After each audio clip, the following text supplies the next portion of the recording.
This podcast is supported by Progressive, a leader in RV insurance. RVs are for sharing adventures with family, friends, and even your pets. So if you bring your cats and dogs along for the ride, you'll want Progressive RV insurance. They protect your cats and dogs like family by offering up to $1,000 in optional coverage for vet bills in case of an RV accident, making it a great companion for the responsible pet owner who loves to travel. See Progressive's other benefits and more when you quote RV insurance at Progressive.com today. Progressive Casualty Insurance Company and Affiliates. Pet injuries and additional coverage and subject to policy terms. Fellas, you know Degree Cool Rush deodorant, right? Well, last year they changed the formula, and guys were mad about it. One dude even started a petition. So guess what? Degree heard us, admitted they messed up, and brought the original Cool Rush scent back exactly how it was. And it's in Walmart, Target, and other stores now for under $4. So grab some and remember why its cool, crisp, and fresh scent made it the #1 men's antiperspirant for the last decade. Degree Cool Rush is back, and it smells like victory for all of us. And we're back in the Stone Zone. Joining me now, retired Colonel Rob Maness. Rob Maness has a lifelong record of providing dedicated service to our country.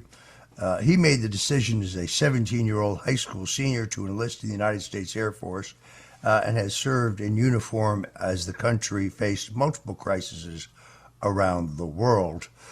He worked his way up from the enlisted ranks to be a full colonel and retired from active duty in 2011, ending his military service of more than 32 years. Now, we only have about 15 minutes in this segment. If I read his entire biography and all the service he has rendered to this country, well, we'd use the whole segment and we wouldn't get to talk to Colonel Maness. So I'm going to skip through this, other than to say that Rob Maness is one of the gentlemen that I look to for analysis of any geopolitical or geo-military question, someone who has my enormous respect. He is, as a private citizen, also an outspoken supporter of President Donald Trump and his America First agenda, and it is a great honor to have him today in the Stone Zone.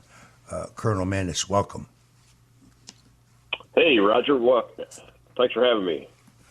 So in our earlier segment, we focused on the strategic and commercial importance of the Panama Canal.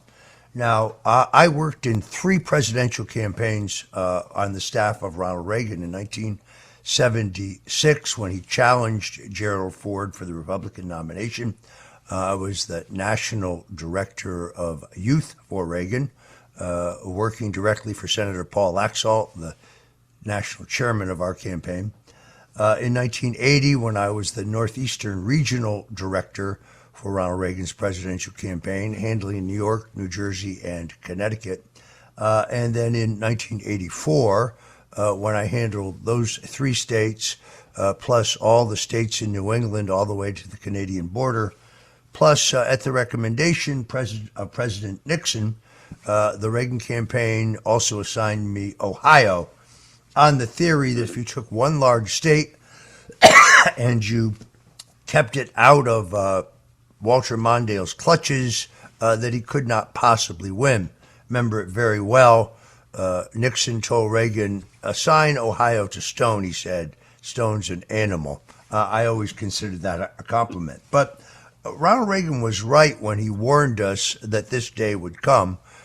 Tell us what's going on today in Panama and about the strategic importance of the canal and the canal zone. Well, from a national security perspective, I think most people know, but especially those of us that practice that as a profession, that it's the largest choke point for Navy traffic, U.S. Navy and international Navy traffic in the world. We're risking lives to protect the international traffic in the Red Sea because this is a critically important shipping lane. The Panama Canal is probably to the United States 100 times more important than that. But it goes way beyond just Navy traffic.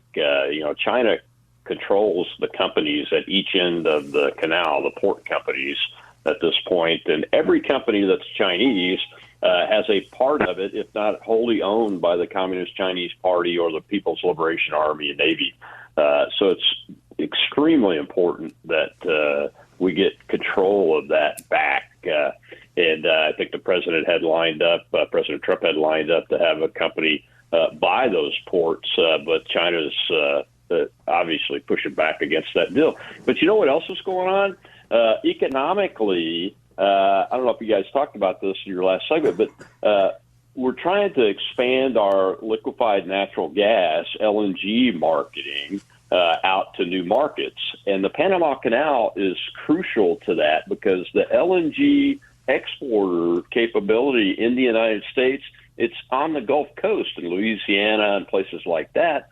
So that canal has to be able to carry that type of energy type product for us so that we can easily get through there, get to the Pacific Theater of Operations and deliver that to potentially new customers. So it's very much tied together from a national security and an economic security perspective.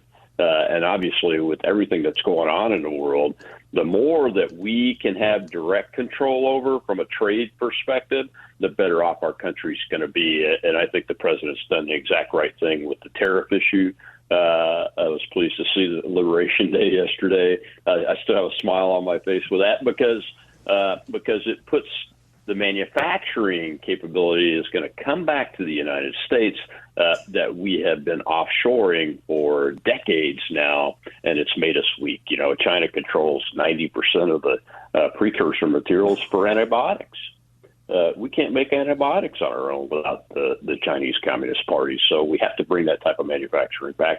But we also need the canal for free flow of our goods, especially with this LNG exporting effort to expand that going on.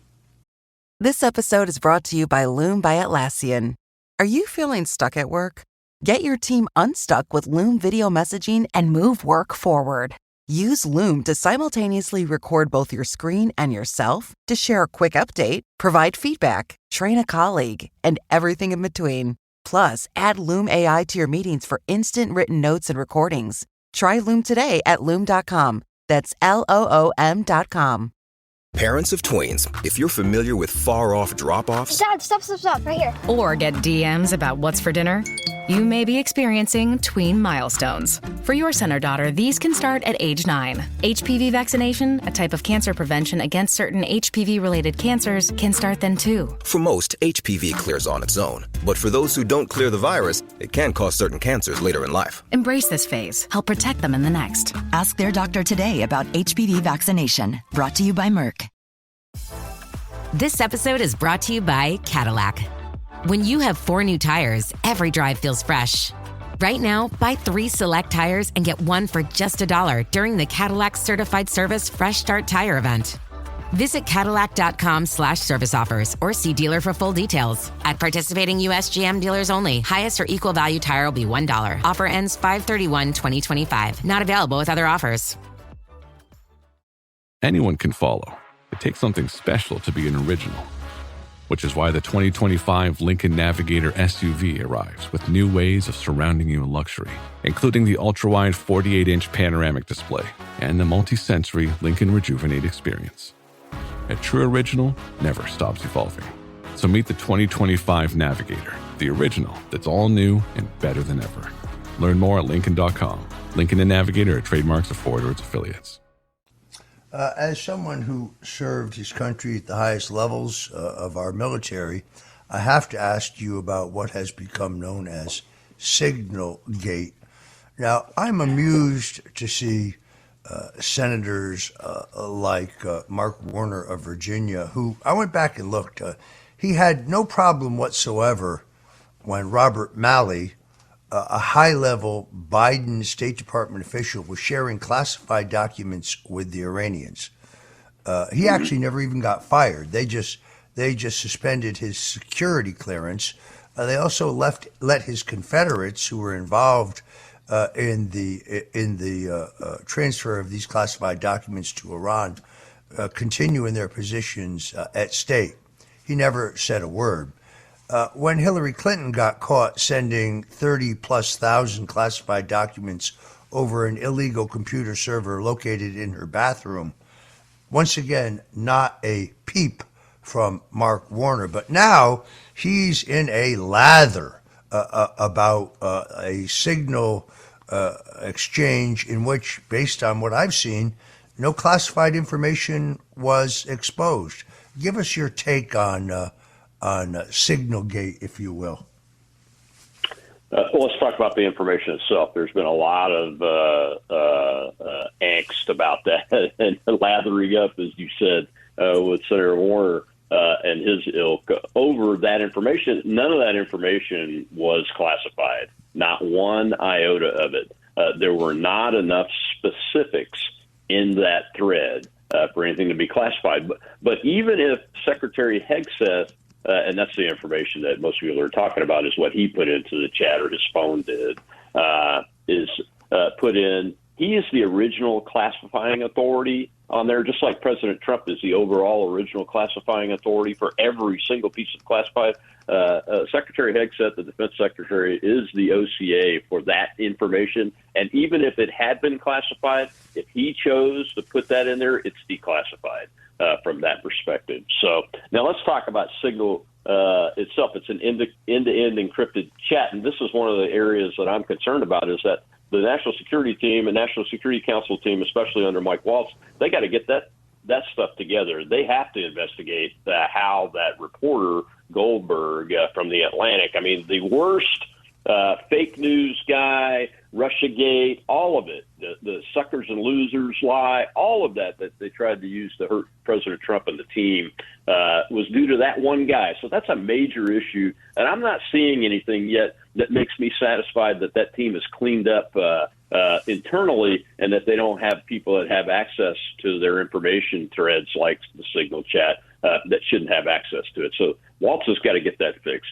Now let's talk about the senators, because you didn't mention the Republican senator that has also joined in with Warner and is demanding a DOD Inspector General investigation of Hegseth over the Signal thing. My Senator Roger Wicker, I agree with him on a lot of things, like increasing shipbuilding and returning to peace through strength instead of being in endless war policies when it comes to China. But I disagree with him on a lot, too. On this, I disagree with him. It's absolutely unnecessary, number one, because the National Security Council is the team that set that chat up. It wasn't the Department of Defense that set it up. So there's no reason whatsoever to investigate Secretary Hegseth or the Department of Defense over that particular issue. Look, I'm all for investigating the government. I don't trust hardly anybody in the government, but I do trust President Trump's appointees, and that they need the maximum flexibility possible so we can move forward and get the president's policies that we all voted for in place and throttled up so that they're running appropriately, and calling for investigations when it's not necessary is just the wrong thing to do. Yeah, I agree with that. This is beginning to look to me like an effort to get Hegseth, to oust Hegseth. Yeah. And that's because he was an outside-the-box, anti-establishment choice. He's the right choice. I strongly supported the president's nominee.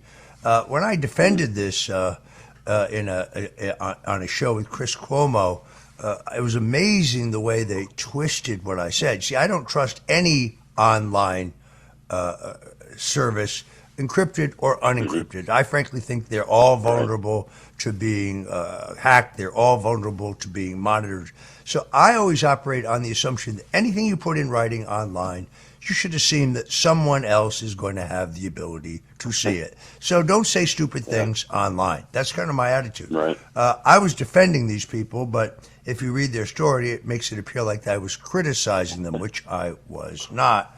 But the Democrats have spun this up because, frankly, they don't have anything else to talk about. It was interesting to see Cory Booker, the senator from New Jersey, breaking the previously held filibuster record held by Senator Strom Thurmond of South Carolina, who spoke for 24 hours and 18 minutes without a bathroom break, I might add.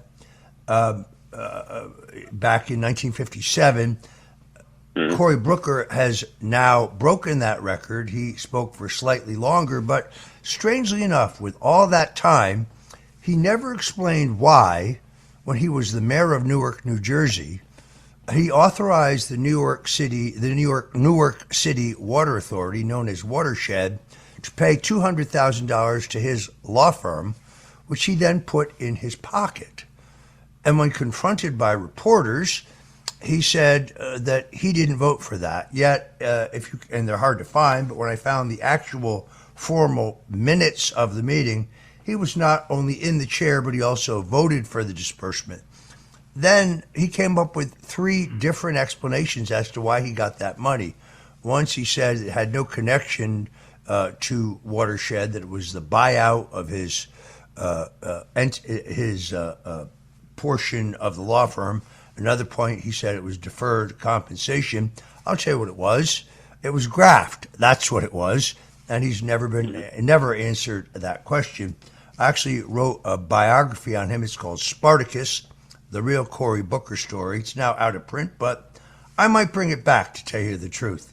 It may be time to put it back in truth. By the way, what you saw there was the launch of Cory Booker's presidential campaign, because he sees himself as a presidential candidate. By the way, he is the senator from Greenwich Village. He doesn't even live in New Jersey.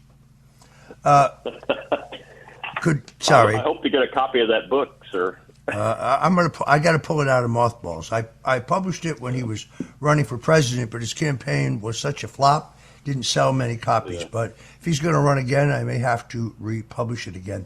When we come back, I'm going to ask Colonel Maness about Cuba and the fact that the Chinese have a very sophisticated spy station set up in Cuba. But I also want to know, do they have missiles? And if they have missiles, are they offensive missiles or defensive missiles? And do they pose the same danger that Russian missiles posed to this nation in 1962 when the Russians put them in Cuba? We'll be right back with Colonel Rob Maness right here in the Stone Zone, so don't go away. And we're back with Colonel Rob Maness, retired. Colonel Maness led numerous combat operations during his military service, including as a bomb squadron commander in Operation Enduring Freedom and Operation Iraqi Freedom. Colonel Maness also served as an enlisted bomb disposal technician in 3 assignments countering terrorism before being commissioned and selected for flight training. He is a man who's put his life on the line for his country, and we are honored to have him with us today. I want to focus on that question regarding Cuba that I raised before the break. My wife is a Cuban American. She is one of those who fled the Castro regime, her family and she as a child. Therefore I have a special interest in the regime 90 miles off of our shore. Cuba was a great danger to the United States. Then with the fall of the Iron Curtain and the collapse, really, of the Russian economy, when they could no longer subsidize their comrades in Cuba, they became less of a danger to us. But now they seem to have been scooped up by the Chinese. It is indisputable that Joe Biden's administration knew they had a sophisticated spying operation set up on the Cuban island about which he did nothing. And some military experts tell me that they also have missiles, and that although those missiles may be defensive, with a very slight technological fix, they could be offensive missiles. What is the situation going on today between us and Cuba?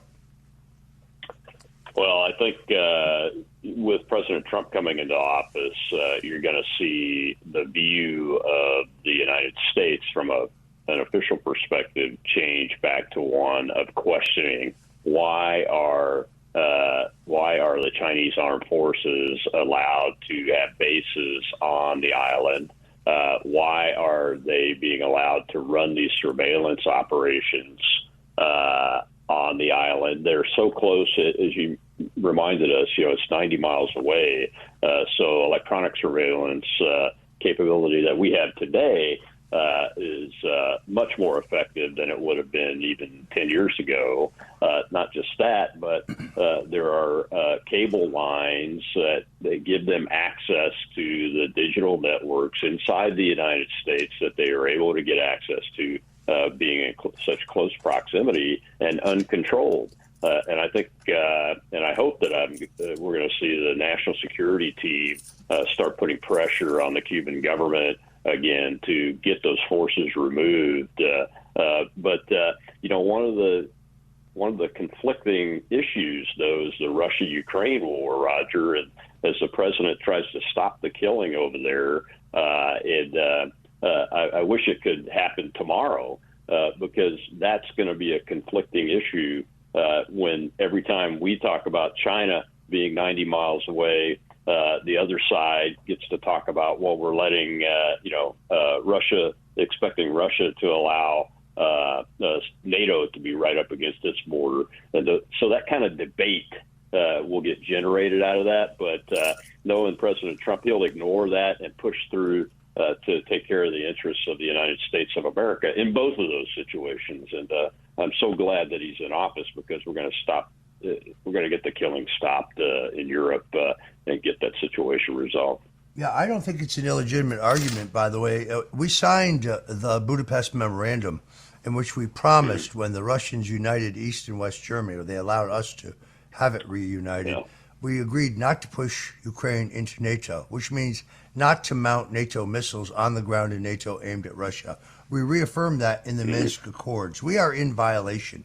Putin has made it abundantly clear that was his line in the sand. No, I'm not pro-Putin. I have many of my own family relatives mowed down by Russian tanks in Budapest in 1956. So they'll say, "Oh, Roger Stone's a rollover for Putin. He's a pro-Russian." No, not even an iota. But I understand why the Russians might not want intercontinental ballistic missiles on their border pointed at their nation. All right, we're out of time. I want to thank my special guest, retired Colonel Rob Maness. He has a killer Substack that you might want to check out. But I appreciate your being with us, Colonel, and I appreciate your bringing your real-world defense and national security expertise to my listeners here in the Stone Zone, my friend. Thank you for being with us, and God bless you. Thank you, sir, and I hope to get you on the show to spend an hour with me talking about who killed John F. Kennedy now that all these documents have been released. I would be most honored to do so. For you out there listening to the Stone Zone, I want to thank you as well. Until we meet again, God bless you and Godspeed. And yes, God bless America.